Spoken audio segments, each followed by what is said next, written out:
Puji syukur kita haturkan kehadirat Allah yang telah memberikan kesempatan, memberikan nikmat, kesehatan kepada kita semua.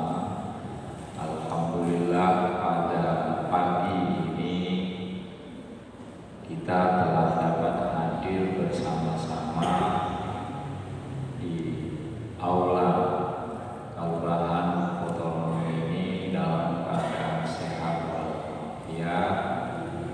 Semua sehat ya Bapak Ibu. Gusti Allah senantiasa paring nikmat sehat ya, di mana kita telah hadir bersama-sama di sini dalam rangka mengikuti pengawasan di Selasa pagi. Semoga Allah senantiasa melimpahkan rahmat dan nikmatnya kepada kita semua. Amin. Ya Rabbal. Salawat dan salam kita aturkan kepada Nabiullah Nabi Muhammad sallallahu alaihi wasallam. Semoga kita semua ini adalah orang-orang yang kelak nanti akan mendapatkan syafaatnya atau pertolongannya di hari akhirat kelak. Amin ya Rabbal. Pada pagi ini kita nanti akan membahas sebuah tema. Lo yakin Bapak Ibu semua senang dengan tema ini, karena saya akan menyampaikan 4 cara mencapai kebahagiaan hidup. 4 cara mencapai kebahagiaan hidup. Ini pun koyo mahasiswa-mahasiswi nyatet lo seneng teman. Jadi apa yang gue sampaikan waktu aku bisa itu Bapak buka lagi. Pak Taufik ini di ngomong gitu, tak dulu oh coba lagi ya, jika bisa diulang-ulang dan insya Allah itu akan menjadi ilmu yang bermanfaat. Allahumma amin. Nah, 4 cara ini tentu saja baik ya untuk kita jadikan sebagai pandangan hidup kita, bagaimana ini menjadi pegangan hidup kita. Karena apa? Karena hidup di dunia kita ini semua adalah tujuannya mencapai kebahagiaan. Makanya doa yang sering kita baca, doa pamungkas jenenge Rabbana atina fid dunya hasanah wa fil akhirati hasanah wa qina adzabannar. Dalam doa tersebut Bapak Ibu itu ada kata hasanah. Jadi hasanah di dalam doa itu artinya tidak hanya baik ya, tetapi arti hasanah di sana itu ada yang mengartikan kebahagiaan yang baik. Jadi kita berdoa, ya Allah, datangkanlah atau berikanlah kami kebahagiaan yang baik hidup di dunia dan kebahagiaan yang baik hidup di akhirat. Bapak Ibu semua ingin bahagia, betul? Kita semua ingin bahagia. Dan harus diingat bahwa bahagia itu ukurannya tidak hanya harta benda. Walaupun ada orang pengen bodoh jangan dikira orang bodoh itu bahagia, itu tidak menjadi ukuran. Bodoh penghasilan sebulan misalnya puluhan juta, tapi untuk cuci darah habis 8 juta gitu. Urun betul. Tapi nek penghasilan puluhan juta, yang makan yo enak, urip yo enak gitu. Urun betul. Penghasilan hanya beberapa juta saja, 1 juta, 2 juta, tapi hidup enak, badan enak, hidup berkah, sehat walafiat. Urun betul. Tapi kalau banyak contohnya bahagia, ya saya menang gitu. Tapi jangan dikira orang harta bendanya banyak hidupnya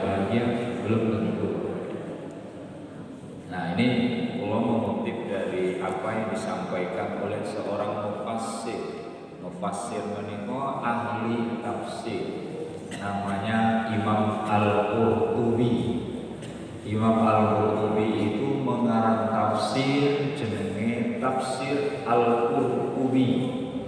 Nah, dalam Tafsir Al-Qurtubi ini beliau mengatakan ada 4 cara mencapai hidup bahagia. Nah, kita ini insya Allah punya, bisa kita bagi. Tentu saja dengan keinginan untuk mewujudkannya. Ini pengawasan seperti ini pentingnya karena itu Bapak Ibu. Kita banyak mendapat ilmu. Dan ilmunya insya Allah adalah ilmu yang bermanfaat. Nah, apa itu cara mencapai hidup bahagia menurut Imam Al-Qurtubi itu? Yang pertama gampang Ibu-ibu. Cari dan makanlah rezeki yang halal. Apa? Walaupun mewujudkannya susah. Cari dan makanlah rezeki yang halal. Kalau cari artinya jangan kita mencari rezeki yang tidak halal. Cari, beda tipis dengan curi. Sami betul? Boten. Tapi ada orang itu mencari dengan cara mencuri. Na'udzubillah min. Nyatanya malingnya orang kurang tambah. Motor wong yo hilang, mobil yo hilang, ke masjid sandal yo hilang, dompet duit yo hilang. Kenapa? Karena ada orang yang menginginkan atau ada orang yang nyolong. Nah, jangan kita mencari rezeki yang halal. Bapak Ibu menjadi pedagang, menjadilah pedagang yang jujur, halal cara itu. Bapak Ibu bekerja di manapun itu, bekerjalah yang jujur. Ya. Bapak Ibu mencari nafkah, apa saja kita mencari nafkah, carilah nafkah itu yang baik supaya apa yang kita cari itu nanti akan membawa kebahagiaan. Pertanyaannya, kenapa kita mencari sesuatu yang baik itu membahagiakan? Kira-kira orang kalau misalnya mau mengambil punya orang, ingin mencuri, pada dasarnya hatinya tenang boten. Ada rasa takut. Misalnya dia ngambil motor orang beli, walaupun tempatnya jauh di sana, lalu dipakai di tempat tinggal. Dia mikir, wah jangan nanti motor yang aku pakai ini kecolongan oleh yang punya, dilaporkan ke polisi, aku nanti ditangkap. Nah, tenang. Ya. Tetapi kalau kita mendapatkan rezeki, mencari rezeki dengan cara yang halal, hidup itu enak, hidup itu tenang, tidak ada yang membuat kita gelisah. Nah, lalu memakan rezeki yang halal itu juga penting. Jangan kita memakan rezeki yang haram untuk kita makan, apalagi diberikan kepada anak-anak kita dan keluarga kita. Ada orang mempani anaknya dengan hasil pekerjaan yang tidak baik. Ada orang kerjanya itu menipu, membohongi orang lain, atau ada mengambil dengan kekerasan, lalu itu nanti diberi kepada anak keluarganya. Itu makanan yang haram. Kedua, cara mencapai hidup bahagia itu adalah hidup qanaah. Gampang tuh ya. Qanaah itu menopo. Kita merasa terima, merasa cukup yang apa Gusti Allah paringi kepada kita semua. Tidak pernah ngeluh. Apa habis masa itu? Masa apa? Goreng tempe meneh. Itu tidak qanaah. Bukan bapak-bapak di sini. Gitu kan? Saya lodeh meneh gitu. Kita memakan apa yang ada, rezeki kita seperti apa, tapi kita tidak pernah pernah mengeluh. Ya dapatnya ini hari ini kita makan ini, adanya ini kita makan ini. Itu qanaah. Makanya kenapa anak-anak sekarang agak susah kita mendidik. Dia nggak qanaah. Nggak qanaah. Kenapa? Dia nggak terima. Aku pengen ini Pak, aku nggak pengen ini Bu. Ayo oke. Lalu aku lihat bapak ibu belum punya uang, belikan aku motor itu begini, regane itu sama ini. Nanti ya kalau bapak ibu punya uang. Bapak ibunya belum membeli kan nggak punya uang, malah nggak usah beli dari bapak ibunya diantemi. Anak yang seperti itu anak Nauzubillah ini. Kita harus ajarkan anak kita qanaah. Dia jangan sampai malu menjadikan kita sebagai orang tua. Ada loh anak-anak malu dia ngaku orang tua. Orang yang nggak merasa cukup itu hidup itu tidak akan pernah merasa cukup. Kenapa orang ingin mengambil hak orang lain? Kenapa orang ingin mencari cara yang salah untuk mengambil bukan haknya? Karena dia tidak merasa cukup. Kalau diberilah manusia itu satu lembah yang penuh emas, permata dan uang intan berlian. Lalu ada lagi lembah yang satu lagi, mereka akan jatuh. Itu. Kenapa?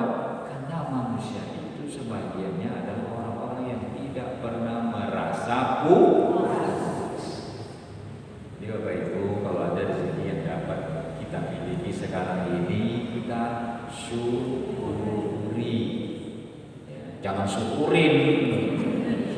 Duwe motor mau, kalau duwe mobil syukurin untuk motor. Ya, jo kayak gitu nggak boleh.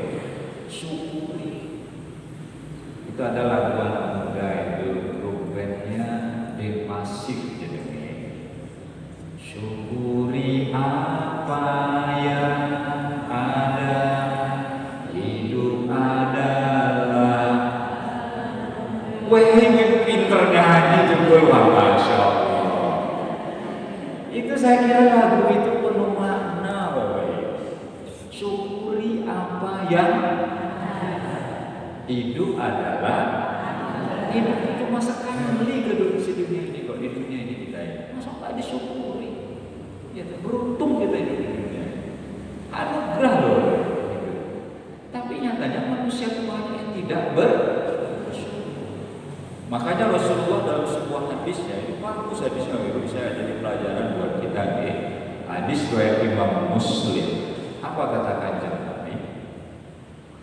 Unzuru ila man asfala minkum wa la tanzuru ila man huwa fawqakum fa huwa ajdaru an la tazdaru ni'matallahi.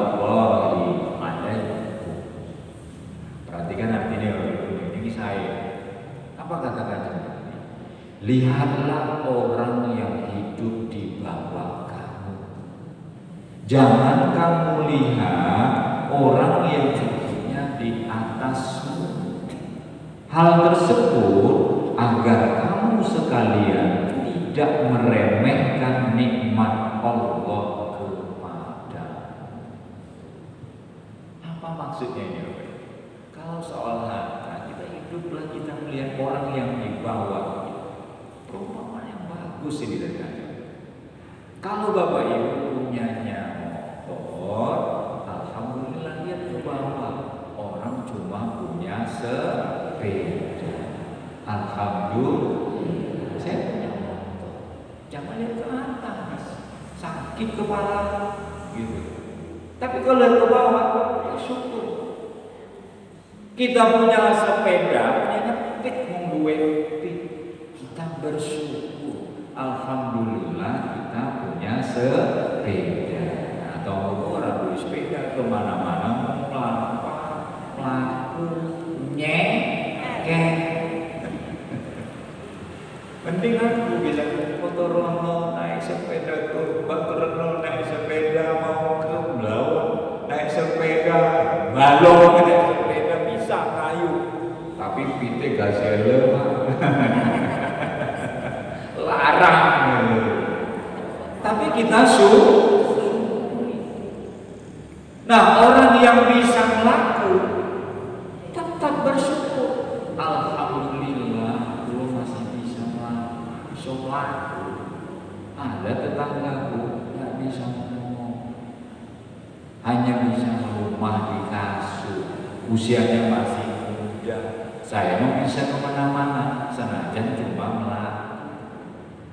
Bersyukur betul Bapak Ibu? Bersyukur kalau kita melihat ke bawah. Supaya apa kata Kanjeng Nabi? Supaya kalian itu bersyukur atas nikmat yang telah Allah berikan. Nah, kadang kita jarang ingin melakukannya. Ketiga, menurut Imam Al-Qurtubi, cara mencapai hidup bahagia itu adalah mudah mendapatkan pertolongan Allah.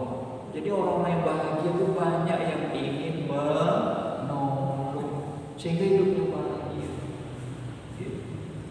Kenapa? Karena kalau yang namanya orang yang ingin hidup bahagia itu kalau minta tolong sama orang tak perlu minta tolong, orang pasti. Di rumahnya ada misalnya acara, ada pengawasan, pengajian atau apa gitu. Tetangga ada sebelah rumah nggak diundang, tapi datang sendiri membantu. Bahagia betul Bapak Ibu. Tapi coba Bapak Ibu punya hajatan mau mantu, tanggal 11 sudah diundang, tapi nggak ada yang mau rewak. Loro hati betul. Loro hati. Kok giliran aku, ya kok mau nggak ada yang datang, aku mau mantu itu kok nggak ada yang bantu. Karena bisa saja orang tidak mau membantu kita karena kita sendiri nggak pernah mau bantu. Yo dibalas. Tapi kalau kita biasa entengan, ringan tangan, kita membantu orang lain, kita kalau memberi yo gampang memberi, gampang menyenangkan hati orang, aku akan senang. Keempat, yang terakhir, cara mencapai hidup bahagia itu adalah merasakan nikmatnya ibadah. Kalau tanggal Bapak Ibu studio, Bapak Ibu kalau bersolat, berpuasa, terasa nikmat betul? Betul? Nikmat. Alhamdulillah. Coba Bapak Ibu bangun kita jam 1, bangun kita jam 2. Lalu saat kita bangun itu kan biasanya kita itu buang air kecil nih. Setelah itu kita wudhu. Setelah wudhu kita lalu sholat nopo, sholat sunat tahajud. Tapi sholat itu kita berdoa kepada Gusti Allah. Nah setelah sholat sunat habis kita berdoa, hati kita tenang betul Bapak? Tenang. Beda. Coba tadi kita sholat subuh tadi subuh tepat waktu itu lega senang. Tapi coba ketika kita bangun kesiangan, wah aku kesiangan nih gitu kan, karena kesel, karena habis piknik gitu kan. Bangunnya jam 6 baru sholat, rasanya ada yang tidak senang dalam hati kita. Gimana? Nah itu kalau ibu merasa seperti itu, nah itu sudah merasakan nikmat. Rasanya berdosa itu kan, sholat subuh cuma sekali gitu loh. Tapi rasanya tuh kok tidak enak pada Gusti Allah gitu. Nah itu berarti Bapak Ibu itu sudah merasakan nikmatnya. Padahal kita itu kesiangan artinya kan memang tidak sengaja. Terasa. Jadi ada orang yang ketika dia beribadah merasakan nikmatnya ibadah. Jadi Bapak Ibu coba kita biasakan dalam hati kita diniatkan bahwa setiap ibadah yang kita lakukan itu ada kenikmatan yang kita rasakan. Ibu bersedekah kemarin 5.000, saya tidak 10.000. Alhamdulillah meningkat dari 5.000 jadi 10.000. Ada nikmatnya Bapak Ibu. Terus ketika misalnya kita ada kota depan kita gitu, terus kita mikir, orang duit, Bapak lihat Cina ini orang eneng duit, aduh nyesel, kok tadi kok dia nggak bawa duit, lali, Insya Allah aku sekali. Lalu kita merasa menyesal sekali. Itu juga termasuk orang yang sudah merasakan nikmatnya bersedekah. Jadi kalau nggak bersedekah rasanya nggak enak. Mana lo bapak? Isin rasanya. Nah itu orang-orang yang merasakan nikmatnya ibadah. Jangan ibadah itu dianggap sebagai beban. Nah yang terjadi sekarang itu seperti ini. Seperti anak-anak kita, cucu kita, ibu yang punya cucu, bapak-bapak punya cucu, kalau suruh sholat itu ngomel-ngomel. Sholat meneng, pulang, sholat. Apa iya bapak-bapak dia mikir ibu pak, sholat saya kobu ya tanggung yang balas WA, ngomel. Itu namanya kita tuh ibadah. Tidak ada bahagianya, tidak ada senangnya, tidak ada nikmatnya.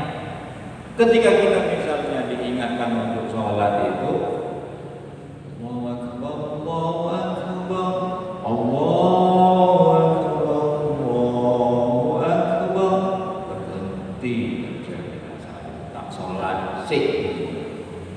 Tapi ingat, ibu kalau yang goreng tempe rampungan sih, tidak gosong, tidak kompornya beleduk. Perhatikan kata sholat. Kalau bisa ke masjid, alhamdulillah. Kenapa? Kita ingin mengejar sholat tepat waktu. Afdhalus sholat fi awwali waqtiha. Sebaik-baik sholat itu adalah sholat di awal. Nikmat rasanya. Ya, ada orang itu sholat menjadi beban bagi dia. Kenapa? Ibu mungkin pernah dengar, dan itu sering terjadi di masyarakat yang pemalas. Apa maksudnya masyarakat pemalas? Ada orang pindah agama hanya karena dalam Islam katanya banyak ibadahnya. Jadi ini merasa awake kesel. Ada orang pindah agama murtad keluar dari Islam hanya alasannya menopo karena alasannya banyak ibadah. Subuh bangun 4:30, zuhur nanti sholat lagi 4 rakaat, asar 4 rakaat, itu baru sholat. Belum lagi Ramadan, puasa 30 hari, abot. Adalah orang-orang yang pemalas. Nauzubillahi min. Kita sholat 5 kali sehari semalam. Sholat di rumah, tidak di masjid. Sholat subuh 2 rakaat di rumah. Berapa menit ibu bapak sholatnya sendirian? Yo, berapa menit? Rong menit tenane. Paling sak menit rampung. Kan mau. Kulhu. Ya, apa toina? Gimana nggak cepet gitu? Apalagi kalau sholatnya nggak tumanina, bukan ibu di sini, itu mengguyang toh. Nah, ibu di sini sholatnya kalau dilihat dari auranya, insya Allah sholat di rumah pun minimal 5 menit. Kurang lebih mohon maaf. Wabillahi taufiq wal hidayah. Assalamualaikum warahmatullahi wabarakatuh.